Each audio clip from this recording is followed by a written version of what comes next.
everyone, and welcome back to my channel. I hope you guys are all having a very nice day today. I'm once again going through r/antiMLM as per usual, and I'm using the same video of me drawing in the background again just because, I don't know, I think I might be doing that more often now. I feel like I'm grown a little bit more confident in my drawing skills.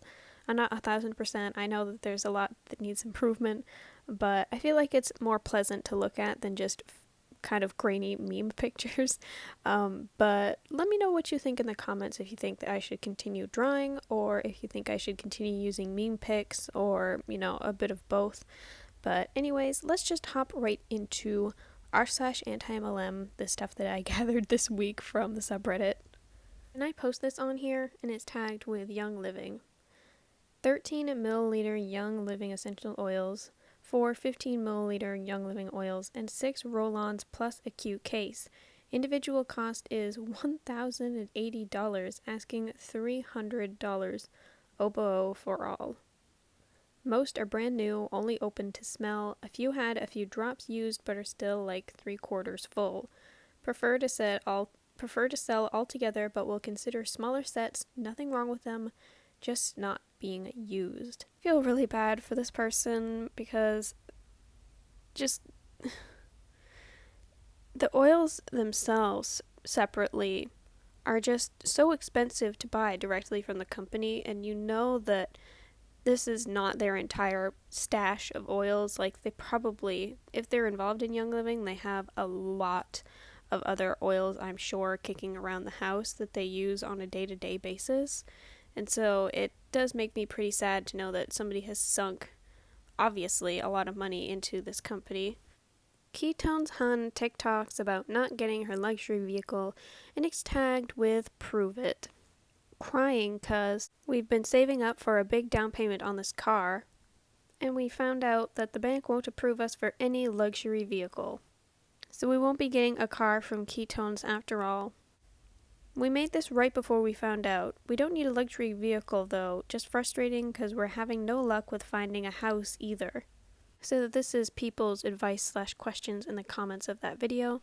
If the bank turned you down, you are way overextending yourself. Somebody else said, use your down payment money to pay down your debt so you have better credit in the future.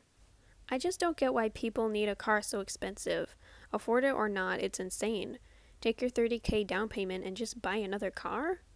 And then the distributor says, because the company I work for was going to pay me monthly for a luxury vehicle. That's the only reason why we were going to get one that expensive. Car guy here, legit never heard of a bank turning down business unless you had bad credit or bad debt to income ratio. Don't blame the dealership. And then the OP said, I'm not blaming the dealership, I'm blaming the bank. My credit score is considered excellent and I have not a single penny of debt on my credit.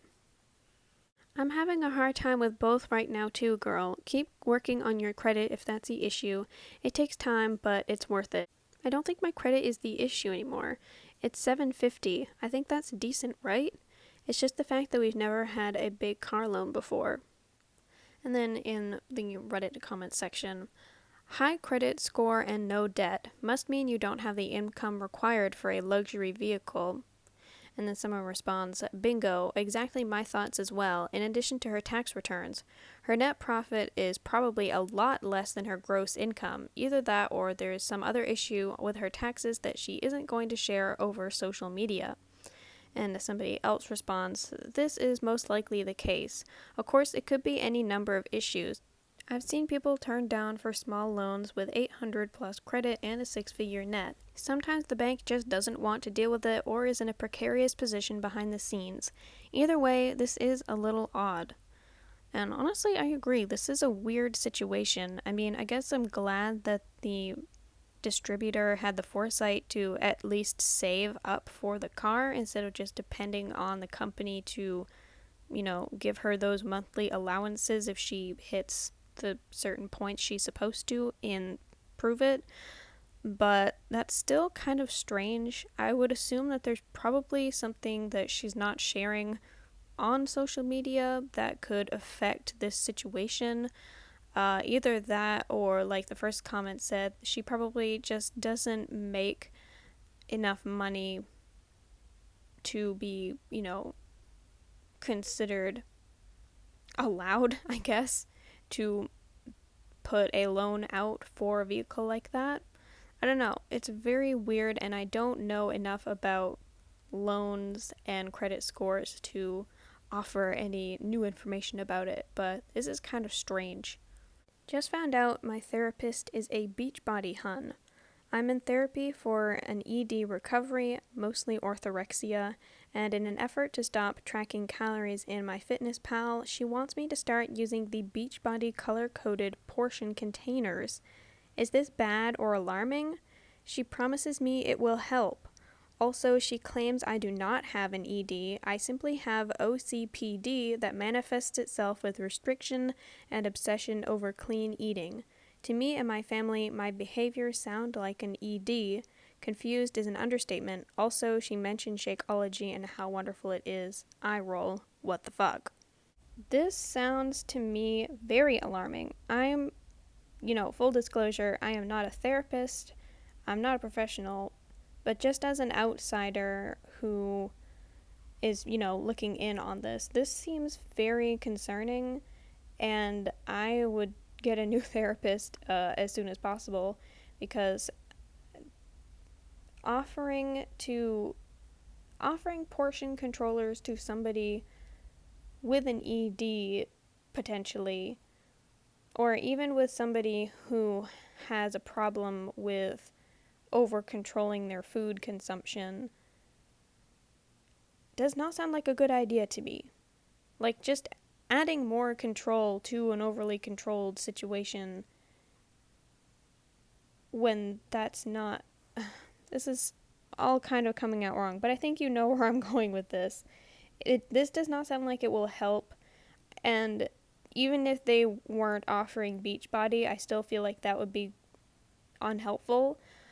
But the fact that they are saying to use Beachbody specifically, like offering a product when the only product you're supposed to be offering in therapy is therapy, does not sound helpful to me at all. I feel like this therapist is just overstepping boundaries 100,000%, and if I were the OP, I would honestly, report them. I don't know how you would go about reporting a therapist, because I've never had to, but I would report them in whatever way you can, and definitely get a new therapist who actually cares about your needs and doesn't just want to sell you a product, because this is very concerning, honestly. There are a lot of red flags here.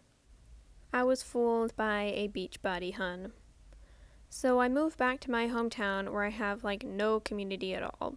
I'm super lonely. This woman pretended to be my friend and to think I'm cool just to be slapped with this message. It took her a couple of months of faking an online friendship sort of thing to finally send the Hey Hun message. With further research, it looks like the Huns have been trained to now build genuine connections before recruiting people. They're encouraged to literally catfish people with friendship for months. I'm highly disturbed. I never indicated that I wanted to lose weight or that I work out, so I'm like, is she calling me fat? I also have a medical condition where I cannot run, lift, squat, or do sit-ups. So I'm literally only allowed to do low-impact workouts like swimming and walking. This girl is not a certified personal trainer, and I worry that people could be hurt being advised to do workouts that may not be healthy for them. Pictures in the comments. This was 2 days ago. I did not reply.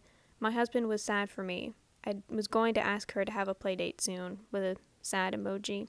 I feel like this new tactic specifically is probably one of the least favorite things that I've seen Huns push recently, is to form genuine connections, form actual friendships with people. Don't just cold message, have a conversation or whatever. This is the other side of it that they don't want to talk about, is that when people realize that they're just being sold to, they're not going to want to join your team. I feel like this is almost worse than cold messaging, right? Because when you're getting a cold message, you can just either be like, no, not interested, sorry, or just block them or whatever. But when you actually form a genuine connection with somebody, especially somebody who doesn't have like a group of friends or much of a community or is lonely, and they're, actually genuinely interested in becoming your friend, and you just hit them after, a week or 2 weeks or 3 weeks or however long with the, opportunity message, you have to understand that the flip side of that is a lot of them are going to feel crushed. Because a decent amount of people, I would say probably 95% of people, are going to realize that you were only talking to them because you wanted money out of them. You wanted them to buy your products, join your team, whatever, and they're going to feel crushed. That's devastating to a lot of people, especially somebody who's struggling with loneliness like this person said they are. It's just so disgusting. Well, speaking of disgusting, I'm going to have to put a content warning for this part of the video because the next picture that I'm going to be showing, or screenshot, it's not just a picture, it's also a screenshot, that I'm going to be showing is in discussion of a school shooting and Huns trying to profit off of that, which is understandably incredibly upsetting. So if you don't really want to listen to discussions about that, then just skip that bit in the video or click off the video if you just, don't want to even think about it at all. Either is totally fine, but anyways, I'm just going to read this next post. So yeah, if you don't want to hear it, then click off now. I live near the city with the tragic Oxford High School shooting today. Then this pops up on Facebook. Unreal. In honor of the horrific tragedy at Oxford High School today, we will be serving the Wildcat Tea Bomb at Creek Nutrition tomorrow, Friday, and donating 20% of every tea sold to the Oxford Community GoFundMe. Our thoughts and prayers go out to the Oxford community. Now, I must say I'm very angry right now, and I am holding it in because I don't want to yell, because if I yell, then it will literally kill your ears because my microphone is quite sensitive. But I just have one thing to say. Why would you want to profit off of 4 people's deaths? You're getting 80% of the profits. You didn't have to make a drink in honor of the 4 people that died. I'm sure that this is not what they wanted after their death. An Herbalife shop to make a drink after them where only 20% of the profits go to the community. Like, how fucking shitty do you have to be to try to profit off of 4 children dying? 4 children getting murdered. There are literally so many ways that you could have contributed to the community, to the world at large. You could have just posted the link to the GoFundMe and told your customers, hey, we know what happened, it's horrifying, please go help the victims if you can. But no, you want to profit off of 4 children that died. Well, that got quite heated, but understandably so. I think that's where I'm going to end it today, because that was a lot. And sometimes you just have to not do things that make you really mad. And so I think that's where I'm going to end it today. I hope that you all have a wonderful rest of your day. Like the video if you liked it, dislike it if you disliked it. Why did I have such trouble saying disliked? Comment if you have any thoughts or feelings. And subscribe if you want to. If you don't, that's totally cool. And I'll hopefully see at least some of you guys in the next video. Peace out. Goodbye.